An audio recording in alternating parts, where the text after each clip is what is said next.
Hi there everyone and welcome to the latest episode of What Makes This Plane Great. Today we will be reviewing a plane that has got to be one of the best fighters of World War II. And like the Tempest, it makes my list of favourite fighters of World War II. It's the American fighter, the Vought F4U Corsair.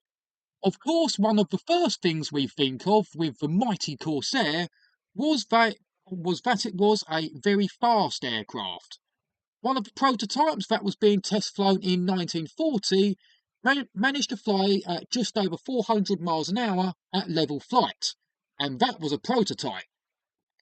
Another great thing about the Corsair was that it was also a very rugged aircraft that could take lots of punishment.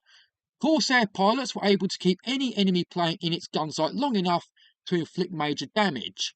And one pilot whose guns jammed while trying to shoot down a twin-engine Japanese plane actually rammed the aircraft to take it down by chopping off the tail using the Corsair's own propeller. Despite missing 5 inches off the end of his propeller blades, he was still able to land the Corsair safely. One of my favourite things about the Corsair was that it was us British that sussed out and later taught the Americans how to land the Corsair on an aircraft carrier.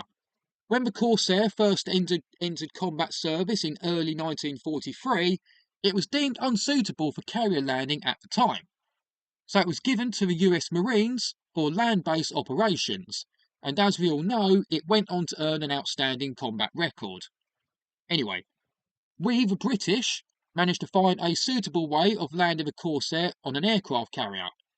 What you did was turn downwind, make a slow continuous curve, which aligned the plane with the deck only at the last second before it touched down and trapped.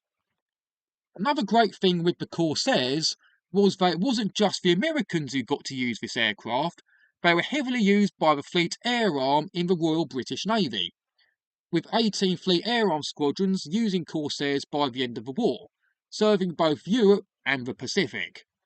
The Royal New Zealand Air Force also heavily used Corsairs, equipping about 15 squadrons and replacing older planes like the Dauntless and the P-40 in the process. One of the main great things about the Corsair was not only was it just a great fighter, it also made a great fighter bomber. Like I said, it was a very rugged and fast aircraft, but was also capable of carrying about 4,000 pounds worth of bombs too. It was also commonly fitted with eight 5-inch aerial rockets and also carried napalm tanks too. It would be rude not to mention when talking about the Corsair that the Corsair could easily compete with and beat the best Japanese fighter aircrafts of the war. It was one of the best fighters of the war, and like the Hellcat, it could beat the menace that was the Japanese Mitsubishi Zero. It was also able to beat the later great Japanese fighters, like the N1K Shiden or George, and the Ki-84 Hayate or Frank.